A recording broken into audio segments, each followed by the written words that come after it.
So, co-optation is a narrative that attempts to describe the relationships between systems of capital, new technologies, and emerging art forms. As a narrative, it was useful for finding explanations when street art morphed into guerrilla marketing, when Adbusters magazine sold out by launching the Culture Shop, where you can buy subversive sneakers, or when garage punk was appropriated into an anthem for switching cell phone providers. Recently, it's been used to explain the relationships between this latest capitalist system, new text data mining technologies, and the aesthetics of minimalist art.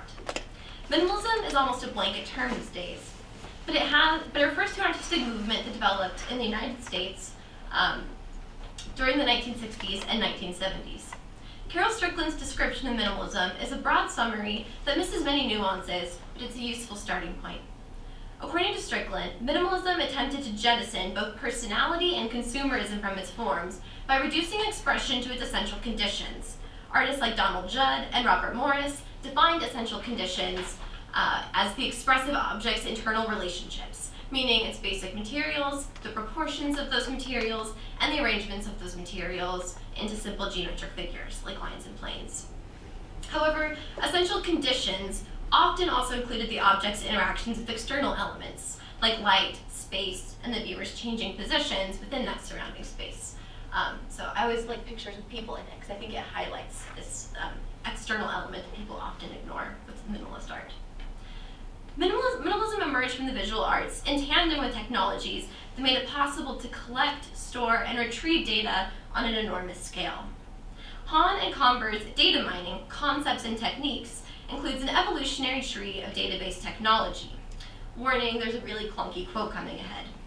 This tree illustrates how the early development of data collection and database creation mechanisms serves as a prerequisite for later development of efficient mechanisms for data storage and retrieval. Meaning, those primitive processing systems built during the 1960s are the direct ancestors of today's powerful information repositories, which are the foundation of a new field we call knowledge discovery in databases, or data mining for short.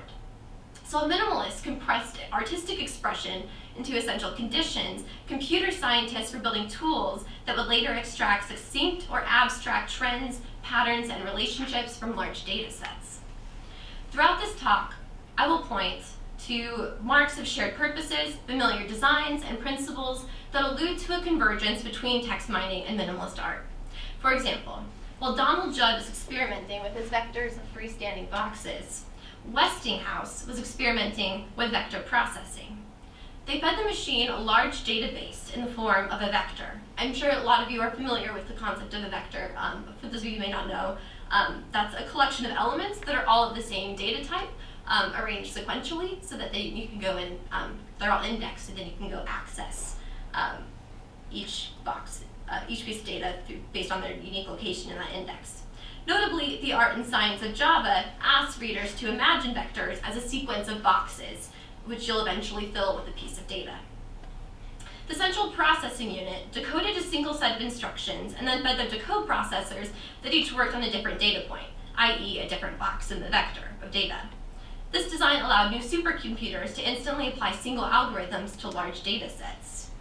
Vector processing was an important step in the history of parallel processing, the concept of breaking down large computational problems into smaller problems that can be solved in parallel, which Steve Jones has argued greatly improves the performance of data mining. At the very least, uncovering these links may offer humanists a useful vocabulary for responding to these strange new text mining projects. But more importantly, these similarities of style and form express or maybe even concretize a shared pattern of thinking in response to their environment. My intention will always be to understand the common pressures that cause these seemingly separate branches of society to develop in similar ways. And I follow a Marxist tradition of hypothesizing that this common pressure can be found among society's material demands and incentives, though I suspect that this model of co-optation may be more restrictive than it is useful or illuminating. So as I've been drawn to incorporate these text mining technologies into my own reading practices, I've been very conscious of the stakes involved in asking whether text mining is the product of co-optation. Viewed generously, this convergence suggests that minimalist principles and design elements are uniquely useful forms for constructing agreement, making difficult decisions, and otherwise responding to the complexities of modern society. Or text mining is simply the latest example of an advanced capitalist system, one that needs consumers more than it needs producers, co-opting any and all tools to assimilate more and more forms of expression into commodities. In other words, the co-optation model allows us to say the branches of minimalist art look an awful lot like the branches of text mining because the system simply appropriated those minimalist principles as a way to package the systematic recording, tracking, and classification of human expression, all the more effectively sell us more stuff. This is a common argument, though that link between minimalism and text mining usually isn't stated so explicitly. Dave Eggers' The Circle imagines a futuristic Google, Apple, Amazon, Facebook conglomerate with a mission to store and manipulate all the raw data produced by human life. At one point, the founder refers to Donald Judd as a big inspiration. Douglas Haddow's recent Adbusters article, Dataside, the total annihilation of life as we know it, describes a job interview in what could double as a minimalist porn set, yet for yet another firm that wants only to dump venture capital into a concept, get the eyeballs, take the data, and profit. So what reasons are presented to support this latter theory? As far back as the 19th century, Karl Marx noticed that the competitive pressures of capitalism result in the gradual centralization of ownership, meaning there would be fewer and fewer centers of production to meet the diverse needs and demands of any society. In the words of Horkheimer and Adorno, these modern capitalist monopolies produce technological contrast between between few production centers and the large numbers of widely dispersed consumption points. Marx assumed that this and other internal contradictions would lead to capitalism's collapse. By 1923, the Frankfurt School of Marxist Aesthetics began to speculate that capitalism was using modern technological and psychological tools to disseminate something known as a mass consumer ideology. Adorno and Horkheimer reasoned that the most efficient way for a centralized industry to meet the needs of a dispersed society is to produce a retroactive mass need for your mass-produced product. Hence, the summation of their famous 1947 chapter, The Culture Industry, Enlightenment is Mass Deception. Under monopoly, all mass culture is identical. Joseph Heath and Andrew Potter's Rebel Cell argues that one cannot separate the theory of co-optation from the technology of mass media, because the latter is able to identify, track, neutralize, mass-produce, and disseminate these radical art forms into established markets quickly and efficiently. Prior to the war, they explain, the claim that culture was entirely planned by the bourgeoisie had the width of a conspiracy theory. However, the mass media technologies of radio and television seem to provide an answer to the question, how exactly does the bourgeoisie accomplish all this? As a result, whenever a new technology emerges, whether it's radio, movies, television, or computers, there's always a fear that it will be used to pull more and more forms of expression into the orbit of a highly centralized mass culture. And this view of technology makes sense when you consider the schema of society that often shapes, I'm so sorry, kind of sick, that shapes countercultural theories. This schema shows how industrialized societies divide into two segments. Usually you have some sort of single mass culture and a hodgepodge of countercultures. The schema also tends to depict mass media as a giant funnel, feeding messages to members of the mass culture, while also plugging into countercultures to mine and dilute their creativity. According to this narrative of co-optation, the expressive forms of any real counterculture communicate directly with their audiences, without the mediary of exclusive art galleries, advertisers, or centrally controlled radio stations, for example. Thus, these forms claim the freedom and the distance to subvert messages of mass consumption. That is, until they've been tapped, right, by this funnel of technology.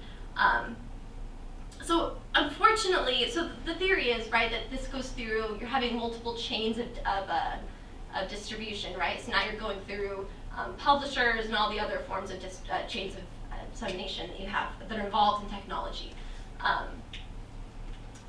So unfortunately, so the theory is once you've been tapped, right, you want some sort of form of expression that can jam this up. So with Adbusters, the common cry is culture jamming, right? And the theory is that you want to have some sort of, you want to be able to produce some sort of message outside of this mass system that will have the ability to disrupt or jam that passive reception of messages that, despite their surface differences, ultimately condition the value of consumption. Unfortunately, the strategy hasn't worked thus far. Capitalism is sort of like, if this is the pipe, we can also think of this head as like this is a bad metaphor, I acknowledge, but it's almost like a snake, right? Like time and time again, the capitalist system sort of expands its jaw, and it's just able to like eat things and consume things and assimilate things that you never thought it was possible to assimilate. So the system is happy to assimilate this resistance by appropriating its symbols, evacuating the revolutionary content, and then selling them back to the masses as commodities. A great quote from Heath and Potter. Heath and Potter have raised many important critiques against the scheme of counterculture. At the most basic level, the problem with assuming that everyone is the victim of a totalizing ideology is that it becomes impossible to state what would count as evidence for or against this thesis. Adorno is unique in that, and Horkheimer are unique, in that they offer what almost sounds like a falsifiable hypothesis. They say if a branch of art follows the same recipe as one far removed from it in terms of its medium and subject matter, then all pretense of spontaneity is shown as to be mere hot air. So in this regards, right, if you can show that text mining from the field of computer sciences is using the same recipe as minimalism all the way over in the field like visual art, that would be proof for their hypothesis that we have some sort of culture industry at work. However, there's still a problem with this hypothesis in the sense it's not enough just to show that the forms of expression in one branch of society resemble forms of expression in other branches of society. Using the language of statistics, Horkheimer and Adorno only point to a set of explanatory variables. But to have any sort of meaningful correlation, you need to show a strong linear relationship between your sets of explanatory values and your between your explanatory variables and your result variables. So again, sort of a bad metaphor. But for example, if you wanted to show that there was some sort of connection between the increasing number of boats in Florida waters and the declining population of manatees, right, you would have to have your explanatory value, the trend, right, that you're proving, and then the results that you want to show are connected. So we have our explanatory value, right? We have our trend, which is this increasing prevalence of minimalist aesthetics, these common elements that are now being carried over into text mining. Now we need our results, right? Now we need to show that there are actually some negative consequences involved, that there are actually some results. Some results that Horkheimer and Adorno would probably suggest are things like the standardization of mass culture, increased consumption. So for the rest of my talk, I would like to briefly go over some of these common minimalist elements and look at those results. So the first important convergence between minimalism and text mining is an acute emphasis placed on the material elements and conditions of expression. Robert Morris's 1966 essay, Notes on Sculpture, claims that minimalism heightens a viewer's awareness of expression as an object. In other words, minimalists believed that all sculpture is the product of the following necessary choices: the tactile materials, proportions, scale, and mass. Text miners similarly state or imply that written expression is an object distinguished by its primary materials, in this case often word choice. There are a lot of different ways we could talk about sample distance matrices. Unfortunately, I'm running a little bit low on time. But because of this interest in word choice, we often have a really strong affinity for distribution models, right, of the word distribution. In this case, this is a common exercise delivered by Matthew Jockers in large-scale text analysis with R. And so what we have here is the temporal scale of Moby Dick, right? So this is temporal time. The blue lines refer to the presence of the word whale. The red lines refer to the presence of Ahab. And it's not difficult to see how this could be appropriated by some sort of capitalist intentions, right? So if for example, it could be easily used to turn adbusters into a profit scheme by showing that kids these days seem to really like the word subversive and also have some sort of immoderate obsession with sneakers. Or if I was a marketing guru and analyzing Captain Ahab through Moby Dick, I might conclude that I should tag his Facebook page with ads for whale watching tours. So if you've ever used a programming environment, but I think there are also some important results that actually complicate this idea that is simply appropriated. Because if you've ever used some sort of text processing environment like Python or R, you know it forces users to become extremely introspective about the physical properties of a text. For one, users are suddenly aware of the paratext that they may have otherwise overlooked. one of the first steps listed in Matthew Jocker's text analysis with R for students of literature is to remove the content from the metadata, because the paratext is now this palpable thing that will either enable your analysis or completely throw off your data. So, if they sort through the paratext as a valuable resource of metadata, or even if they remove it to isolate whatever content is appropriate for their specific research questions, they now see the paratext as a material element. Publishers' copyright claims, the written refusal to assume any responsibility for errors, the prestige of a professional typeset, and the longevity of acid-free paper are all elements, physical elements, that necessarily affect how readers approach a text. And I would argue that this effect becomes more visible and less unconscious through the use of R, right? So some of the systems that have been mediating our response to literature, I think, really become more viable and palpable.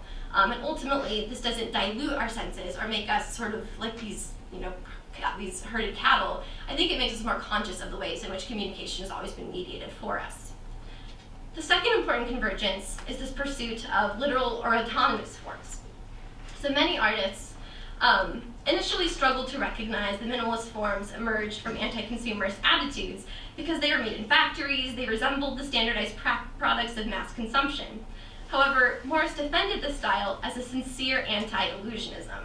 So according to Morris, the problem with most preceding schools of art is that they trick the viewer with illusions of shared physical space.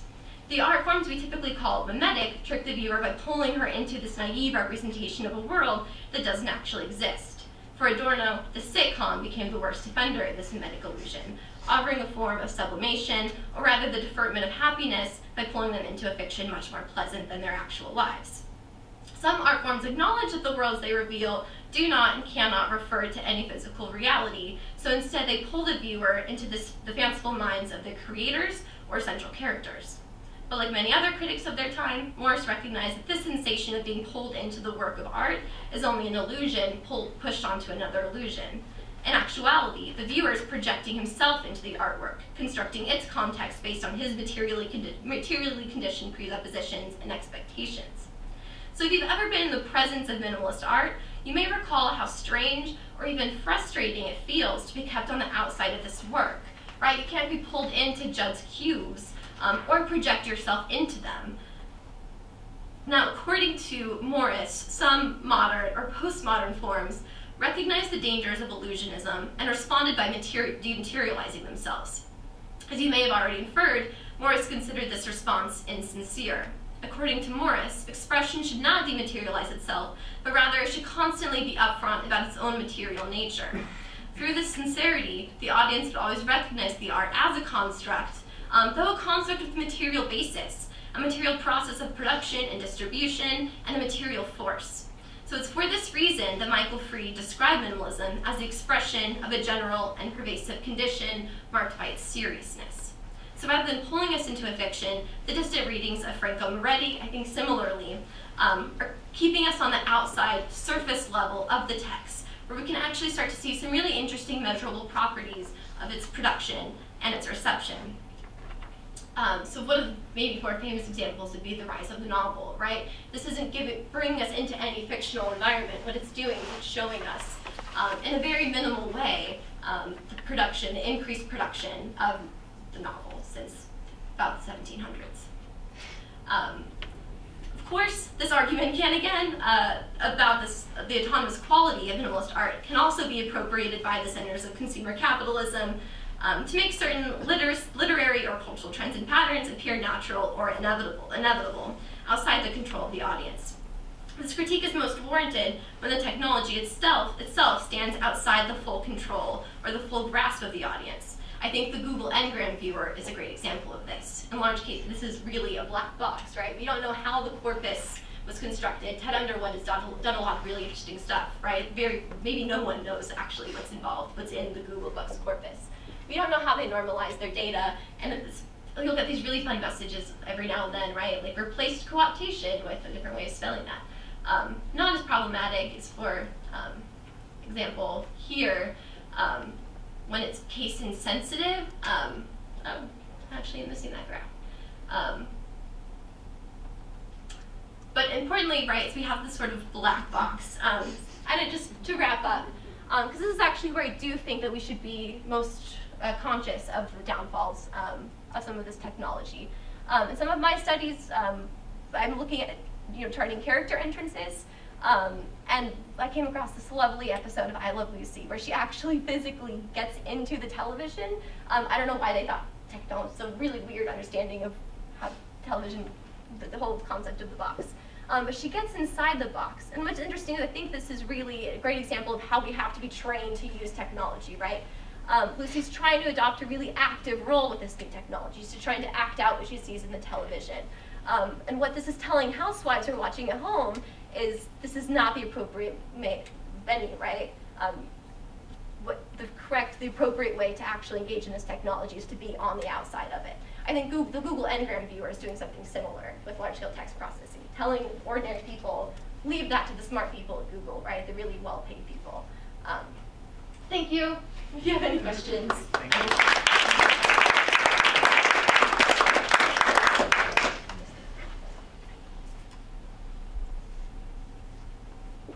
Questions for Lauren? So you mentioned R and things like that as text processing, but there's certainly a lot of black boxes just associated with those as well. Yeah, are you referring to? Well, I mean, just any module within that is a black box for most of us. Yeah, no, I think that's a really good point, especially the more you use packages, right? So if you're using an XML package, if you're using there actually is like the TN package for text mining, and in that case it does, like you just say, like, clean my corpus, right? And you don't exactly know the steps it's going through to clean your corpus. Except I do think R allows you the tools, right? You can write your own functions, right? So you can write your own function to clean your corpus in the way that you think actually is most appropriate for your data set. So yes, there's still it still kind of draws you in and sort of entices you to use some of these black boxes, but at least I think more of the choices are visible, and you have the opportunity to write some of the code yourself. So do you think there's any analogy in the physical art, though, that the means of productions for some of these things remain as black boxes for maybe not the artist, but black boxes as far as the audience is concerned? So those cubes, Judd's cubes, how were they produced? Would that matter if they were produced by a milling machine or by him chiseling? Would that matter? Yeah, I think that's a great question. It's actually, I really just want things to be revolutionary. It's kind of probably a downside, actually. It's probably, gives me a bias. And that's always something that I've come up against, right? That I actually don't think necessarily looking at the products of text mining, looking at the products of Matthew Jockers and Franco Moretti may not necessarily be revolutionary in of themselves. I think it actually is the process of materially engaging with that text. I think the graphs are great, the graphs, maps, and trees are fascinating, and they can illuminate a lot of interesting things, but in terms of actually engaging with the text in a different way, actually engaging with the methods of production, engaging with the material elements of these texts, I don't think that's possible just looking at the graphs. I think you actually have to engage with the software. Thanks so much, Lauren.